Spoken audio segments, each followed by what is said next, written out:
So the fuel line that goes into the fuel pump into the engine bay, it looks like the welt broke off when I was cleaning it with the wire wheel.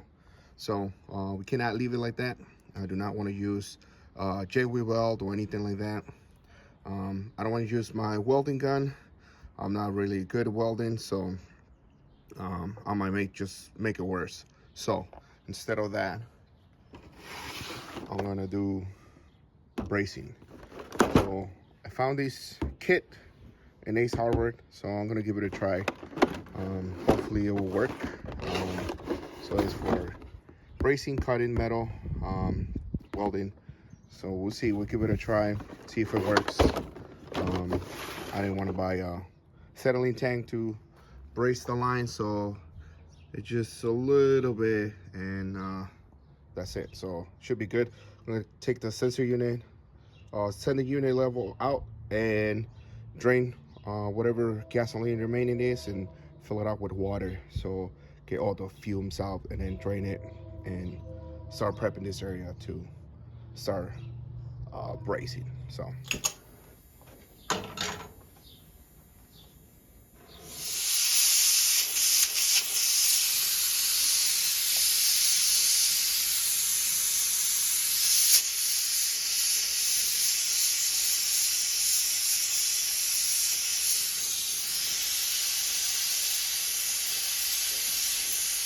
So,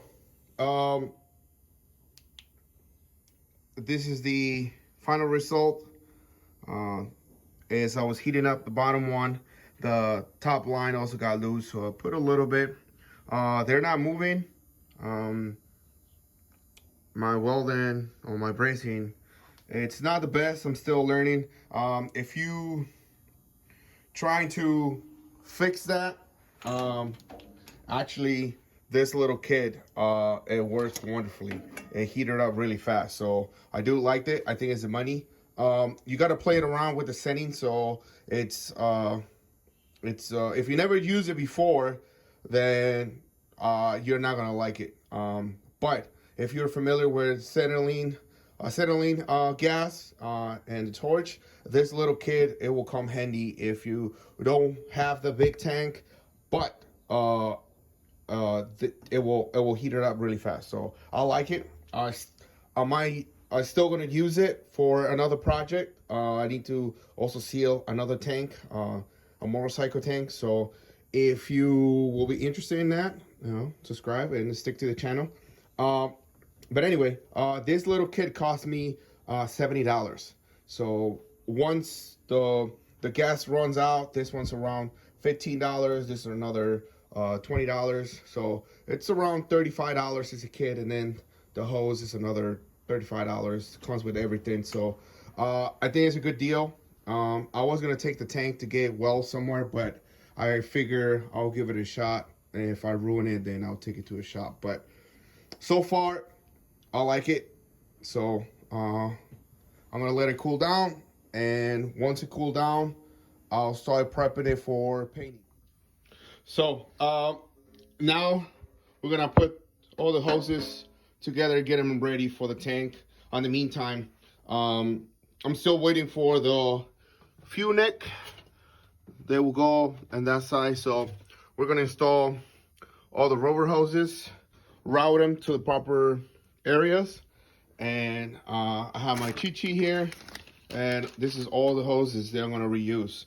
I'm not gonna do bends. I think they're flexible enough. They're not gonna kink for making those tight corners, but in case I need to, then I will do it. But in the meantime, I'm just gonna use them. So all these rubber hoses are from AutoZone. I'm trying to match as much as I can. The ones I couldn't find, then I got them from Amazon. They're pretty cheap. They're fuel rated, so make sure you get the fuel rated hoses. Otherwise, you don't want to go cheap on this. They were a little more expensive, so just keep that in mind.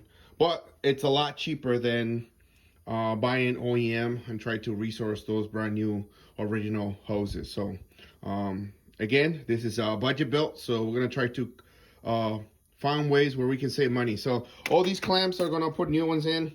I bought them on Amazon. They were $10 for all of them, and these are the 3-inch for the filler neck. So I'm using Amazon just because the fuse system is not a high pressure one. It only uses 1, 2 psi, 3 psi at most. So they should be able to handle the pressure the fuel pumps built. If it was something else, then I would have not go that cheap. I would have tried to find something similar to OEM. All right, so let's start rerouting and we go from there.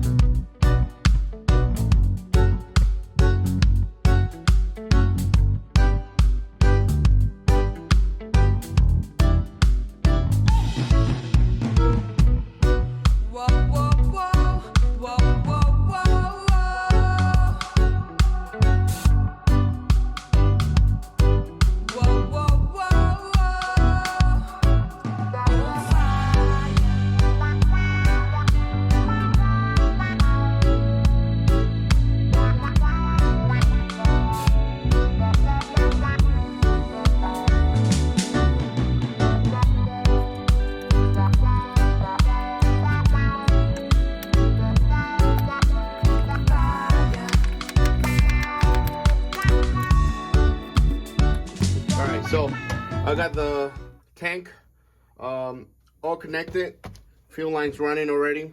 So I rerouted them, so it should be okay. Now, since I'm waiting for parts, now we're gonna continue working on the front of the car because I got parts in the mail. So we can get going while we wait for the fuel neck. So I got a bunch of goodies.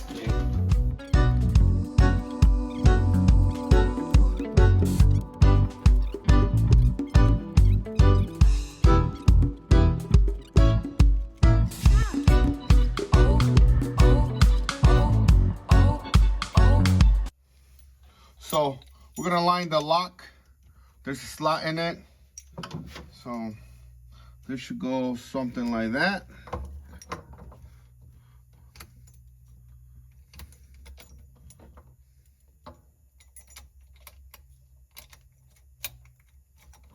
Okay, so it's locked in there. There you go. So it only goes one way. You can't really mess it up. So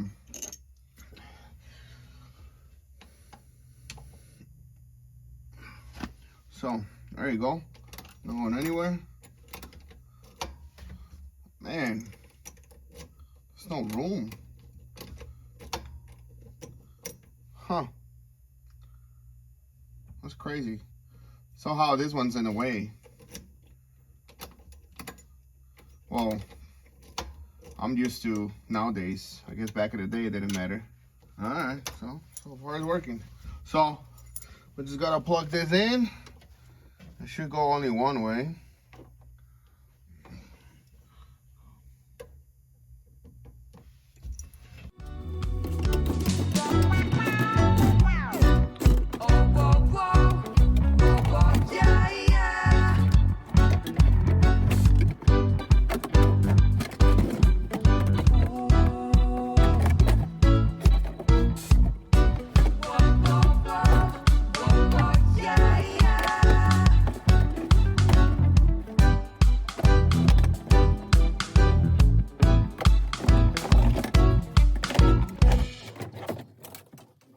So I'm gonna start taking apart all the things that are easy, so I'll get it out of the way.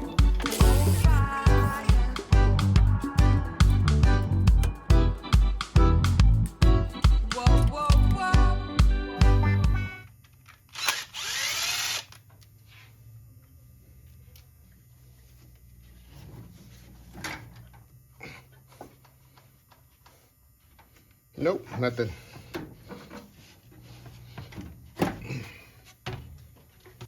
Oh man, it's a lot of corrosion.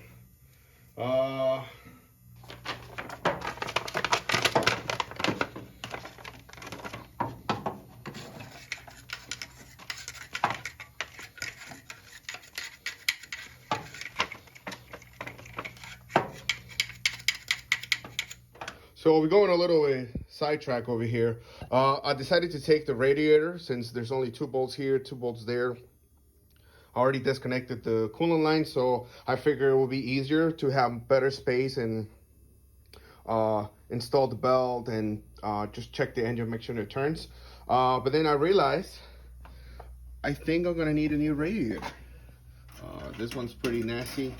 It's falling apart. I don't know if it holds water or not.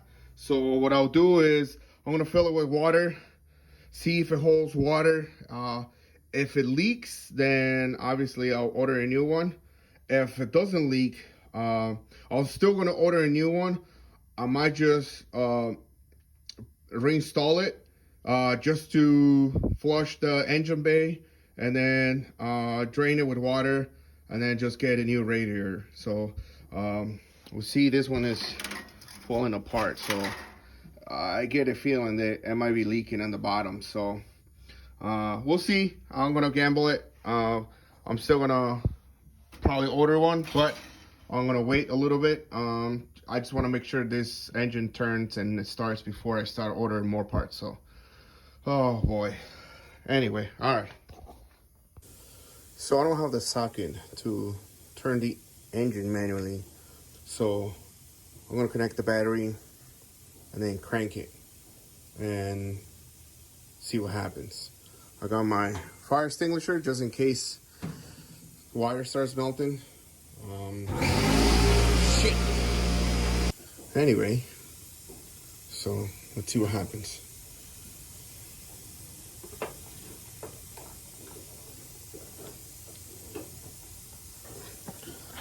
I got power. Cool. Unplug it. All right, let's see what happens.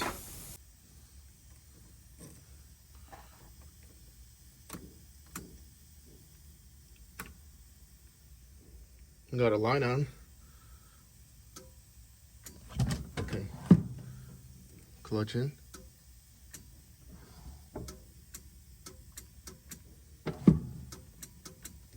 I think the start is stuck. All right.